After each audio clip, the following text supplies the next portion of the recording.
সুপ্রিয় চাষি বন্ধুরা, আশা করি সকলে ভালো আছেন এবং সুস্থ আছেন। আজকের ভিডিওটি শুধুমাত্র তাদের জন্য যে সকল চাষি বন্ধুরা বোরো ধান বা কেউ কেউ চায়না ধান বলে থাকেন, যারা চাষ করেছেন তাদের জন্য ভিডিওটি খুবই গুরুত্বপূর্ণ হতে চলেছে। তাই ভিডিওটি প্রথম থেকে শেষ অবধি অবশ্যই ধৈর্য সহকারে দেখবেন এবং ভিডিওতে আলোচনা যেগুলি করানো হবে এক কীটনাশকে সব ধরনের মাজরা থেকে শুরু করে উড়ানি পোকা সব কিছু এক ধ্বংস হয়ে যাবে শুধুমাত্র একটি কীটনাশকের ব্যবহারে। সেটি ভিডিওর শেষ পর্বে আলোচনা করানো হবে। এবং বোরো ধানের ভালো ফলন নিতে গেলে অবশ্যই পাশকাঠি বৃদ্ধি করতে হবে, সে বিষয়ে থাকছে আলোচনা। পাশকাঠি আপনারা দ্রুত কিভাবে বৃদ্ধি করবেন, শুধু রাসায়নিক সার প্রয়োগ করলেই হবে না, সেক্ষেত্রে অবশ্যই কিন্তু আপনাকে দ্রুত পাশকাঠি বৃদ্ধি করতে গেলে আপনার রাসায়নিক সারের সাথে সাথে অবশ্যই আপনাকে পিজিআর এবং অনুখাদ্যের প্রয়োগ করতে হবে। তাহলেই কিন্তু আমরা ভালো ফলন আশা করতে পারি বা ভালো ফলন পেতে পারি। তবে চাষি বন্ধুরা, ভিডিওটি শুরু করার আগে একটি কথা বললেই নয়, যে চ্যানেলে যদি নতুন দর্শক হয়ে থাকেন অবশ্যই আমার এই কৃষিভিত্তিক ইউটিউব চ্যানেলটিকে সাবস্ক্রাইব করে পাশে থাকবেন এবং বেল আইকনটিরই নোটিফিকেশনটা অবশ্যই অন করে দিবেন। তাহলে এরকম কৃষিভিত্তিক ইউটিউব ভিডিওগুলি সবার আগে আপনার ওয়ালে সাজেস্ট করবে। চাষি বন্ধুরা, তাহলে চলুন আলোচনার মূল বিষয়ে। কৃষিভিত্তিক দেশ ভারতবর্ষ এবং বাংলাদেশ, এবং এই দেশের দু দেশেরই প্রধান খাদ্য কিন্তু আমাদের ভাত। সেক্ষেত্রে ধানের কিন্তু চাহিদা অপরিসীম, তাই ধান চাষের ক্ষেত্রে চাষিরা কিন্তু গুরুত্ব বেশি দিয়ে থাকেন। চাষি বন্ধুরা, প্রথম আপনাদের চাপান সার দেওয়া হয়ে গেলে দ্বিতীয়ত আপনারা দ্বিতীয় কিস্তিতে ব্যবহার করতে পারেন 10 কেজি ইউরিয়া সার এবং 8 কেজি পটাশ। এই পটাশ সারের ক্ষেত্রে কি করবে, শিকড় বৃদ্ধিতে সাহায্য করবে এবং ইউরিয়াটা নাইট্রোজেন অর্থাৎ সবুজ ভাবটা ধরে রাখবে। তার সাথে সাথে জিঙ্ক সালফার প্রয়োগ করবেন। এবার বন্ধুরা চলে আসি পিজিআর প্রয়োগের ক্ষেত্রে। আজকে এখানে গুরুত্বপূর্ণ 3টি পিজিআর সম্পর্কিত আলোচনা করব।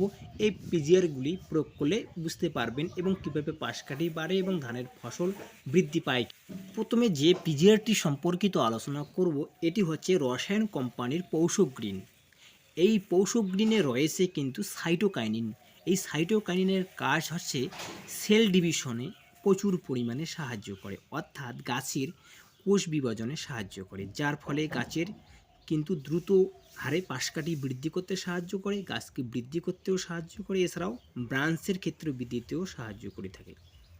চাষি বন্ধুরা, এই সাইটোকাইনিনের মধ্যে নাইট্রোজেনের উপস্থিতি থাকায় এখানে কিন্তু গাছকে দীর্ঘদিন সবুজ ভাব বজায় রাখতেও সাহায্য করে। এটি আপনারা বিঘা প্রতি আপনারা ব্যবহার করতে পারেন 200 ml হারে।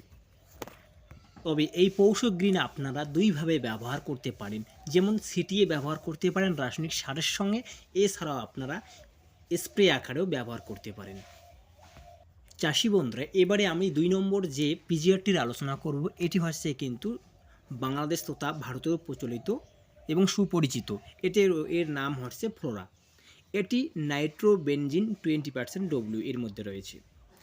এটি ইন্ডিয়ার তথা বাংলাদেশ সর্বত্রই ব্যবহার করেন, এছাড়া দেশ বিদেশেও ব্যবহারে এর চাহিদা অনেক রয়েছে।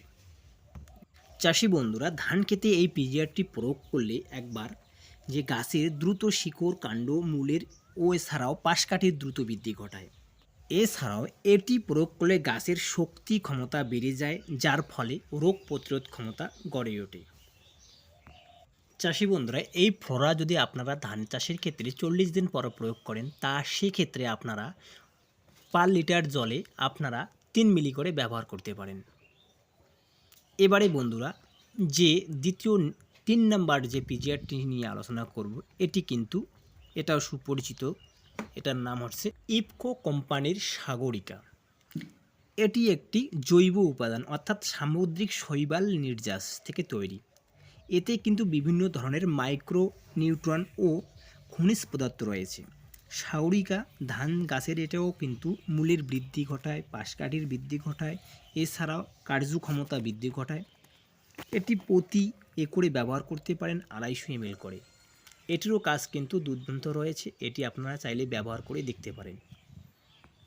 এবারে যে শেষ পর্বে যে আমি বলছিলাম যে কীটনাশকটির প্রয়োগ কথা বলেছি যে সব ক্ষেত্রে কাজ করে, এটি আপনারা ব্যবহার করলে আপনাদের মাজরা পোকা থেকে শুরু করে আপনার ধানের যে উড়ানি পোকা এছাড়াও আরও দু এক ধরনের উড়ানি পোকা থাকে, সব ধরনের সাদামাছি ও অন্যান্য পোকাকে সহজে দমন করতে পারে। সেটির নাম হচ্ছে ক্রপশ্রী কোম্পানির ক্লোজ। এটি আপনারা ধান চাষের ক্ষেত্রে ব্যবহার করলে সব ধরনের কীটকে ধ্বংস করতে সাহায্য করে। এটি একটি সিস্টেমিক ইনসেক্টিসাইড। এই কীটনাশক তরল হওয়ার কারণে তাই সহজে জলে গুলে যায়।